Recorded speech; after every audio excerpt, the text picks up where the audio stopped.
Hello, everyone. Back at it again for UFC Mexico.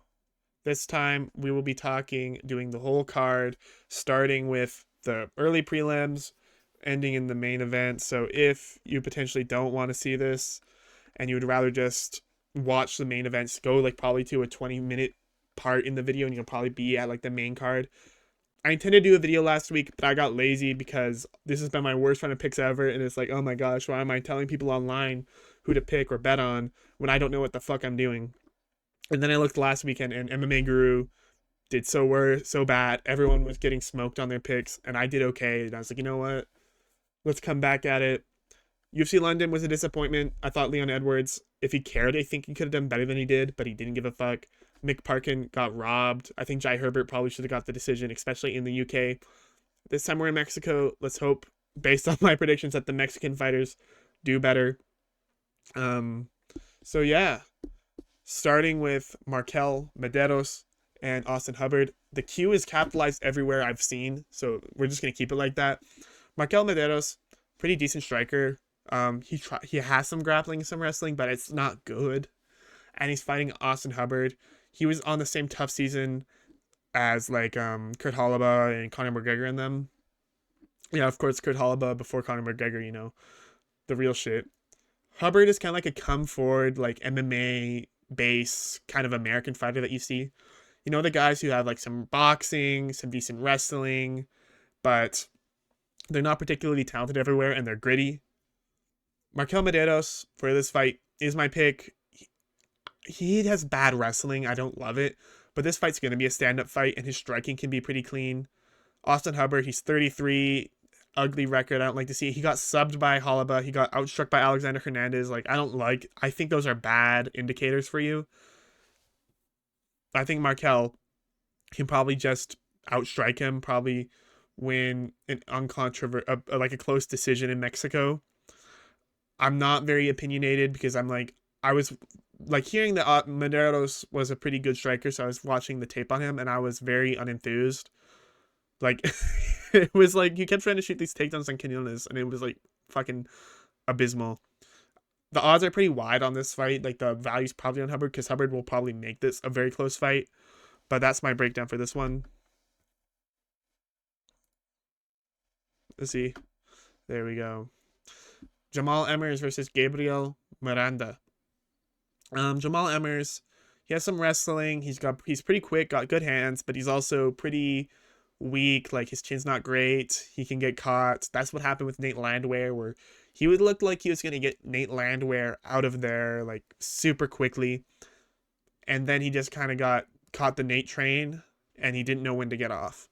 And he's fighting Gabriel Miranda. He's a jiu-jitsu nerd. That mustache, like I don't know, as that's about as corny as his fight style is. Like he's not very good. Like he made Morgan Charrier look like a world beater, and we all saw how slow and bad Morgan Charrier looked. Um, Jamal Emmers is probably just gonna win here. I don't think Gabriel Miranda will be able to get him down. Like Jamal Emmers has fought other wrestlers. Like Miranda's a great jiu-jitsu nerd. He doesn't have like good takedowns, but Jamal Emmers has kind of just been able to keep it on the feet in those scenarios. I think he's going to be able to just KO Gabriel Miranda. There's not really much to say. Gabriel Miranda either snags some bullshit or gets slept out. Maybe he gets beat up in a decision. Jamal Emmers, he's a very, very confident pick of mine. He's just the better fighter. And Miranda is probably not UFC quality unless he fights some guy who just doesn't know jiu-jitsu. Rafa Garcia and Vince Pichel. Rafa Garcia, I think there's a lot of people who are very low on him. Like I've seen some guys who are pretty reputable fading him this week, and they're like, "Oh, he looks so pathetic last time out."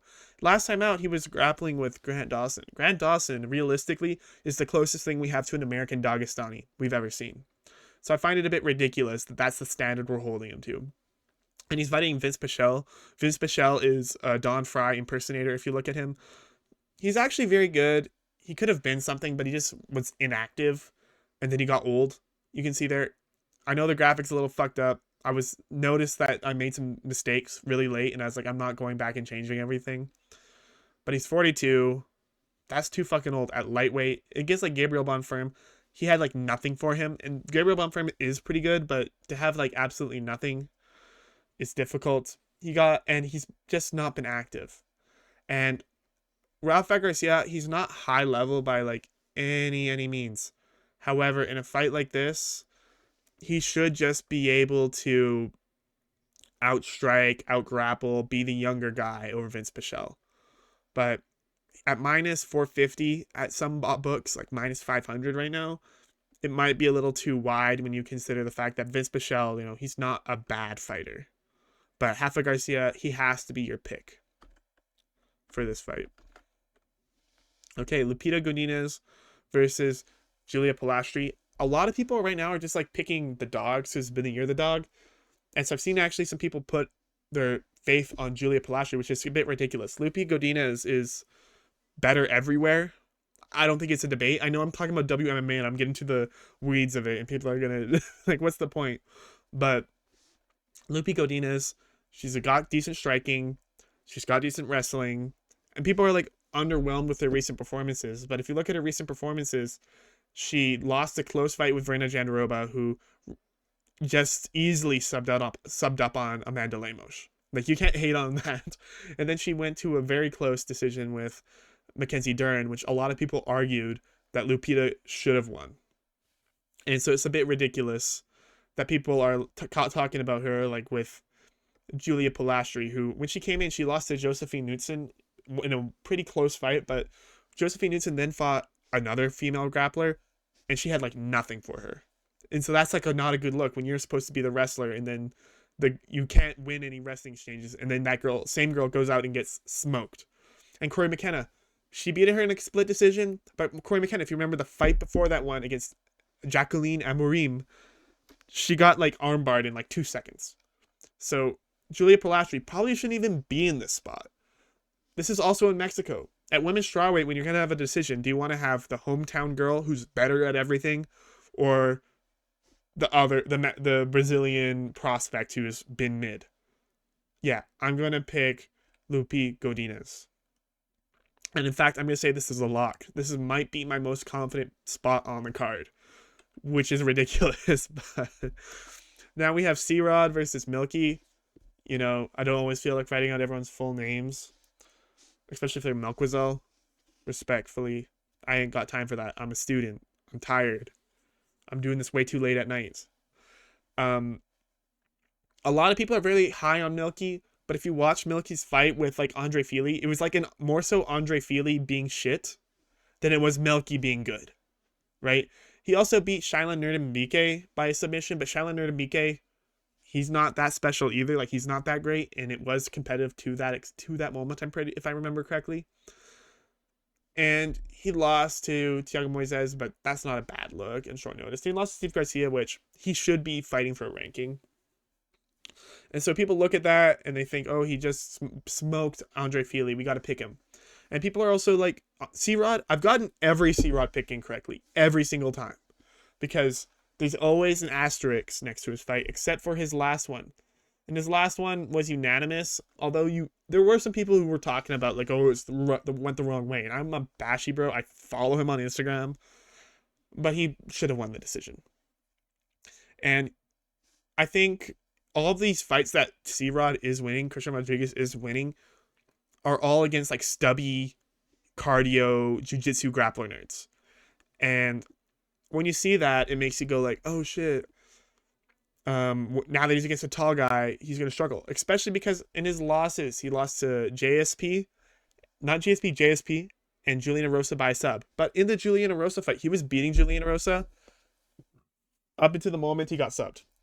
Like, it was like, oh wow, C-Rod's just going to beat him up, and C-Rod's like actually like offensively grappling Juliana Rosa, and then he just kind of got subbed up. It was not like the Andre Fili sub. It was like much more slick from Juliana Rosa. And so while I can't like put my whole name out there behind C-Rod in this spot, he's fought way better fighters and won, right? Like, I think that Isaac Dolgarian would smoke Andre Fili, would smoke Charlon, would probably beat Steve Garcia. I think Hyman Simon, not the greatest, but he beats a lot of these guys.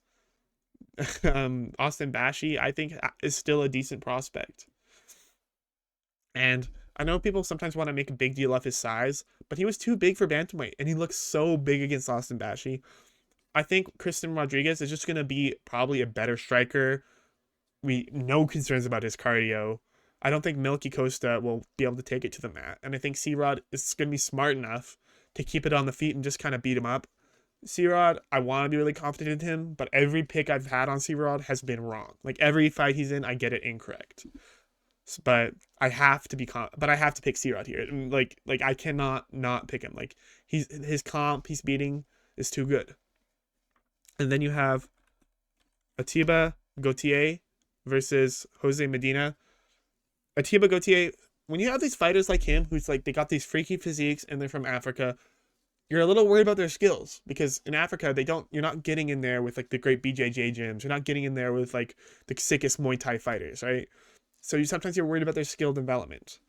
But he's been actually fighting at like Titan, which is more like reputable, and he's so young that you can expect major things. And honestly, I think a lot of people are going to be relating this to Josias Musasa when he fought last 2 weeks ago and got destroyed. And they're like kind of like another freaky athlete from Africa, but he was fighting Vera, and Vera has skills. Jose Medina genuinely might be the worst fighter in the UFC. Like I don't even know, it might not be close, right? Jose Medina, if you kept up with his lore, fought on the contender series against Magomed Gadzhiyassulov and lost pretty convincingly. Not even like really close. And they're like, oh, but he's Bolivian. We should probably have a Bolivian representative. And he's kind of fun because he gets beat up. And then against Zach Reese, he lost. The only thing Jose Medina has good, and I have never felt this way or never said this about fighting. Because usually when people say this, I'm like, that's just bullshit. Right? That doesn't mean anything. But he legitimately has a great chin on him and a will to win. Like Zach Reese would hit him with something that most fighters would just like be like, okay, I'm not going to win this fight. And he would just keep going. Mind you, he didn't accomplish anything, but he was there. I don't think that Jose Medina has the takedowns to beat Gautier. I don't think he has the striking. The only way this could be close is if it's in Mexico City and Atiba just doesn't understand about elevation and then gasses out badly in the first, and then Jose can kind of take over late. But that's the only way, because Atiba otherwise beats Jose Medina like a rented mule. He beats him like a shitty stepfather.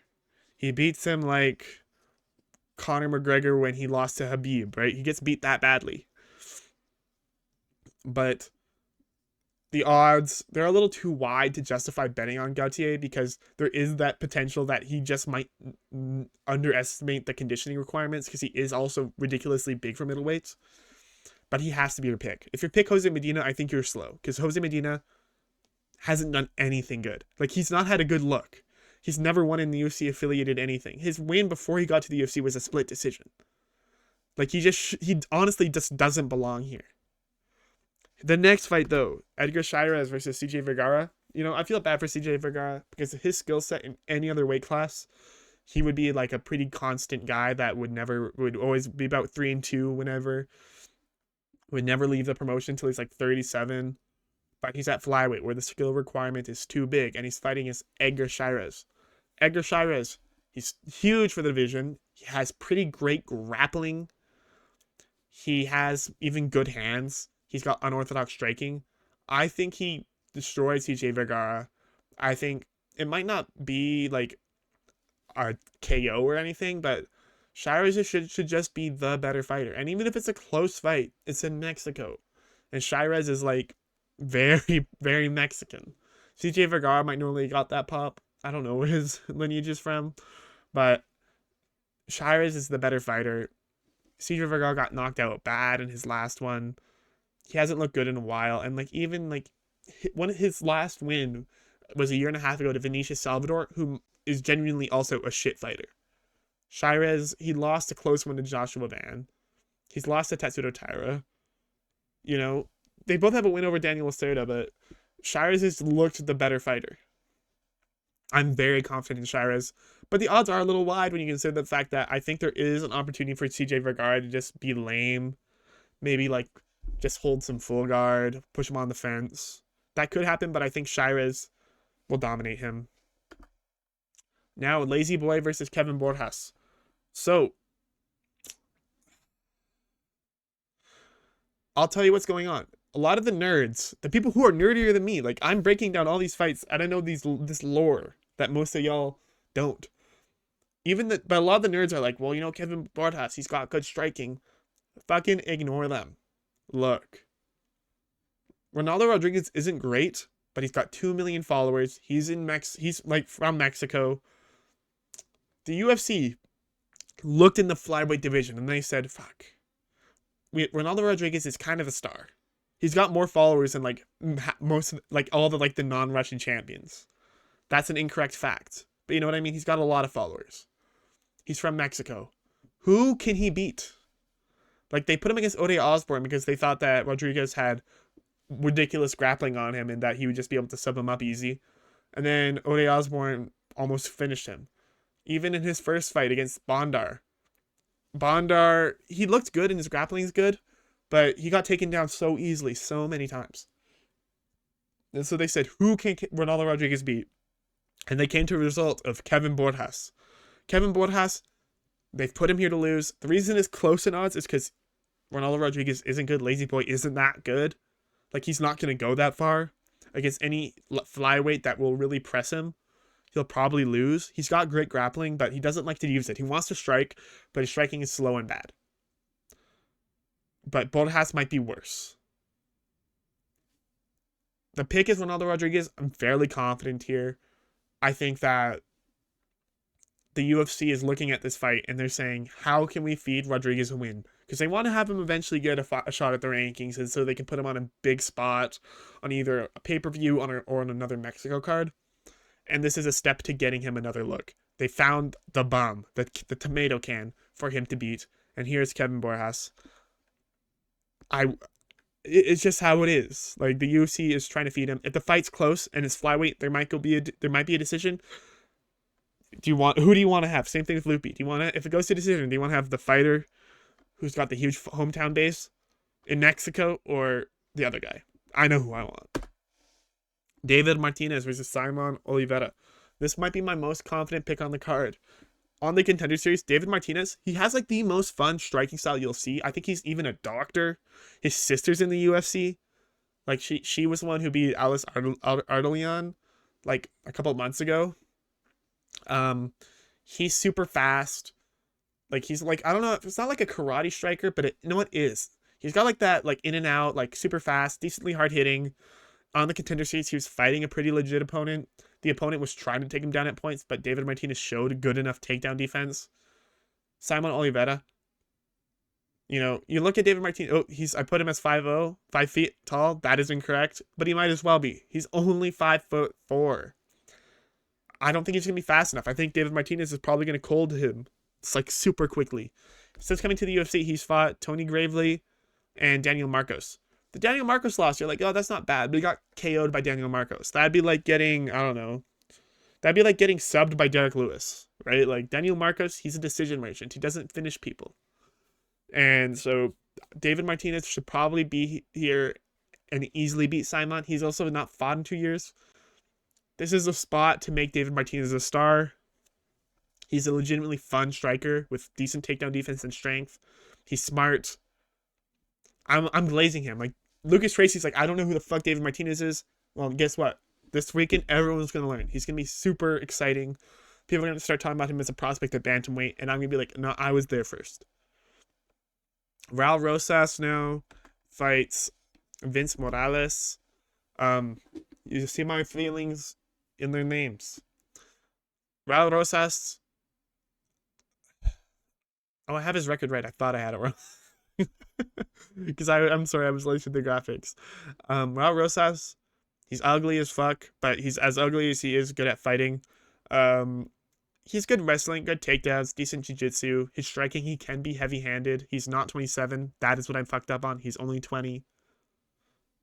High IQ moments here. But trust me, I know what I'm talking about. He can take him down, control people. Vince Morales, he's like the sneaky vet, but he's on a 2-fight losing skid. I think the UFC called him up and said, hey, Vince, we can't find an opponent for Raul Rosas. Take this fight or you're going to be cut. And that is what has happened. Vince Morales on a 4-fight skid within the UFC. He got cut, came back, and has been losing ever since against decent comp.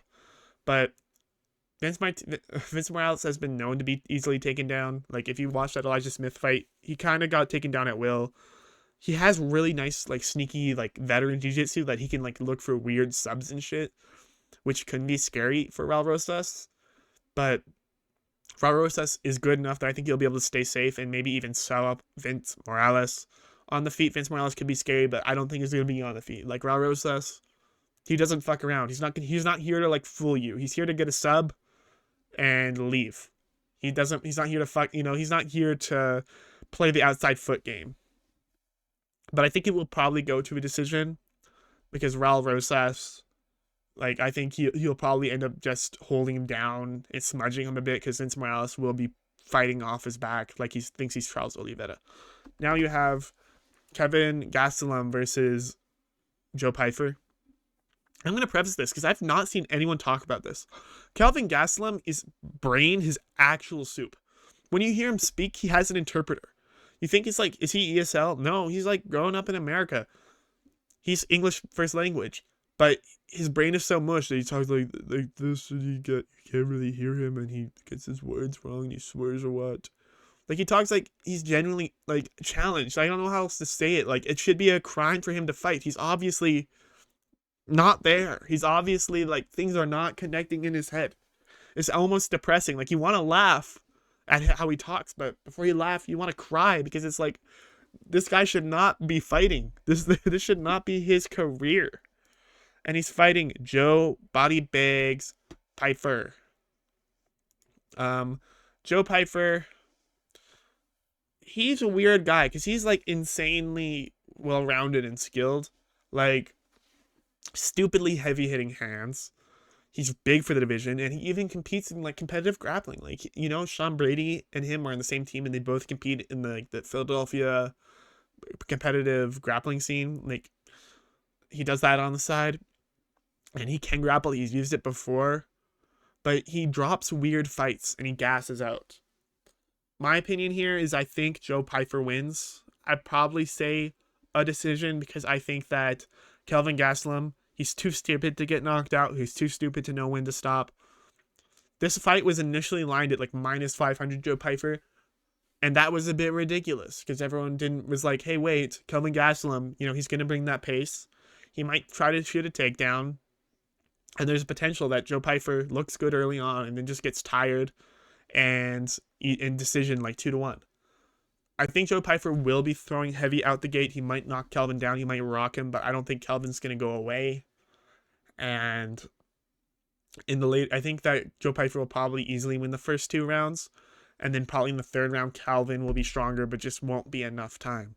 Joe Pyfer, though, he loses weird fights. Like, he has a loss to Dustin Stoltzfus. And I just don't like that. Like, that makes me a little bit uncomfortable because Stoltzfus should be fodder against Joe Pyfer. He should be turning him into an actual vegetable like Kelvin Gastelum. But he lost. He lost to Jack Hermanson too, which you don't hate it, but it's also like how he lost was not in the grappling, which is concerning. But my last words on why I'm picking Joe Pyfer is he had a relatively competitive fight with Daniel Rodriguez.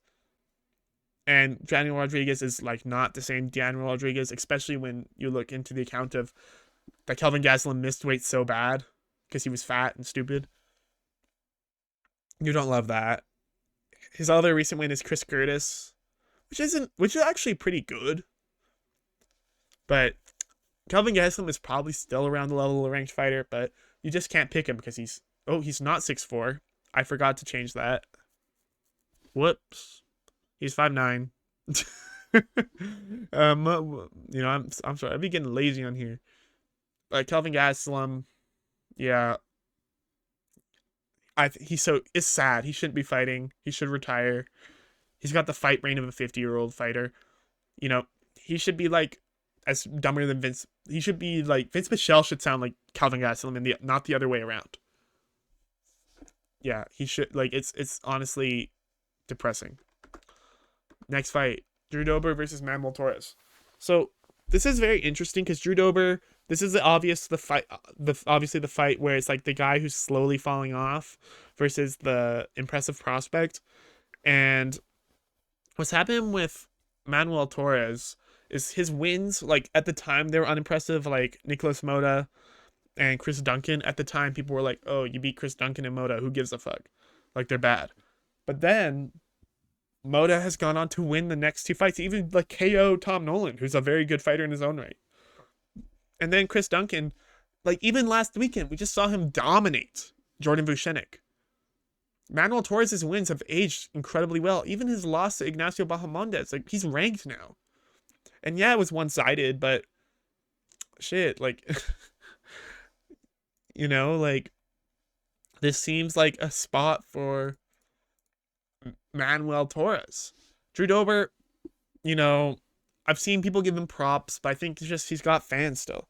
He trains in Colorado, which I actually do like for this, but in his last 5, KO's Bobby Green, which I don't like. I don't care about, honestly.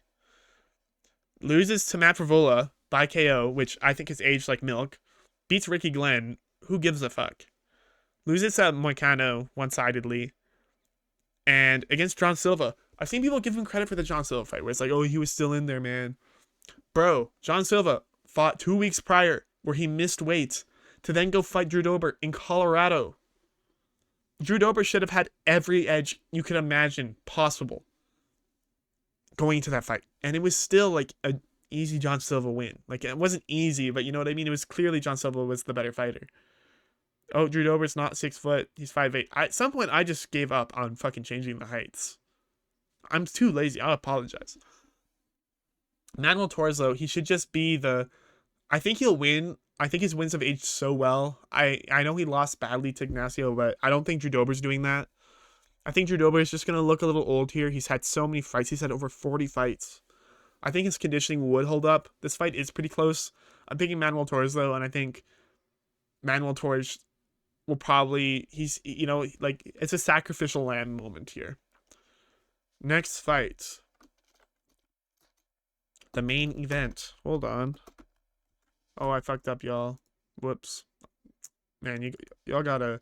I hope y'all are still here, because I keep fucking up. And I'm not reshooting this. You have Steve Erceg versus Brandon Moreno. Steve Erceg, I'm gonna break him down first, because it frustrates me when I see people talk about Steve Erceg. Steve Erceg is the most misunderstood fighter. Not like in an emo way, not like, Linkin Park way. He's just, people don't fucking get him. People always talk about Steve Erceg, he's got, like, when he was fighting Alexandre Pantoja, they were like, oh, Steve Erceg's got crazy power, bruv. Steve Erceg, he just, see what he did to Matt Schnell? He did that to fucking Matt Schnell. We don't care. And then I hear people talk about, like, Steve Erceg, he's actually a pretty dominant grappler if you look at his, like, days in Eternal MMA or Hex MMA, whatever the fuck Australian org he was in. I don't care. What has he done in the UFC? I'll tell you what. Steve Erceg has turned into like a boxer who's like, he's 5'8", but he's like way taller than Brandon Moreno if you would look at them head to head. And he fights like it. He's smart. He controls the range with a jab. He'll use knees, leg kicks. He'll use elbows if you come in. He'll time you up. And then he uses his grappling background skills that we know about from his earlier days to keep it on the feet. If he gets taken down, he'll get right back up. And he'll keep the fight going, and he will go for a decision. Like, he's kind of like, he's the point fighter that you wish Leon Edwards was. And then in his last fight, he was fighting Kai Kara France, and I was like, I picked Kai Kara France by KO. I was like, Steve Erceg is not this fucking grappler you guys say he is. And striking, I don't think it's dangerous enough, because he's a bit of a pillow fist. He went to the school of Max Holloway, but left before the UFC 300 class. And yeah, so he's a bit like, he doesn't hit hard. And against Kai Kara France, it's like, he's going to be slow, he doesn't hit hard, and if it's going to be on the feet for 3 rounds, Kai Kara France will catch him. And that is what happened. But Brandon Moreno, he's not Kai Kara France on the feet. He's nice, but he ain't that nice. But Brandon Moreno, coming off of some more rough recent form, where he lost his belt to Pantoja, close decision, split to Royval, and then easily destroyed Amir Albazi. My takeaways on that fight were that Royval, he's like the stand-up version of Merab, where he just has like this ridiculous cardio. So looking tired and defeated and shit like that against Royval, you miss me with that shit. I don't care. But against Lavazzi, he looked great. I'm going to pick Brandon Moreno because I think he's going to be faster. I think his striking looks clean. I think that he will have the grappling advantage if it goes there. He's in Mexico City. They're not fucking robbing him again. Like, he didn't get robbed last time, but a split going against your hometown boy. I think Steve Erceg his shots don't do enough damage. Like, when Steve Erceg throws, like, nobody gives a shit. Which is pretty unfortunate if you're Steve Erceg, that you're throwing your best punch out there and it doesn't do anything. I do think this fight is very close, though. I would probably line it at, like, minus 130 Brandon Moreno, plus 110 Steve Erceg. Because Steve Erceg can keep that distance. He can probably pump that jab. He'll have the reach advantage, although it doesn't say it. He will have it in the ring, promise you. And, he'll win those minutes. Brandon Moreno, I don't think will probably get him down. And I think that, he can have moments. I just don't think his shots will do much damage. And I think if somebody is hurting somebody in this fight, it will be Brandon. Brandon will have the speed advantage. So I am picking him. But Steve Erceg is a very valuable dog. So I picked all favorites. In the year of the dog, I am like returning to the mean. We're picking all favorites. The value bets on this card, I would say, though, are Steve Erceg. And actually, the prop on a Joe Pyfer KO is like almost plus 300, which is a bit ridiculous considering that Kelvin Gastelum is a fucking vegetable and he's falling off. Like, I think he does eat cement for breakfast and he won't get KO'd easily, but you don't want to be too sure. Next time, I will have more cleaned up graphics. And if you liked, please comment, please subscribe. And thank you and for listening, and come back next week.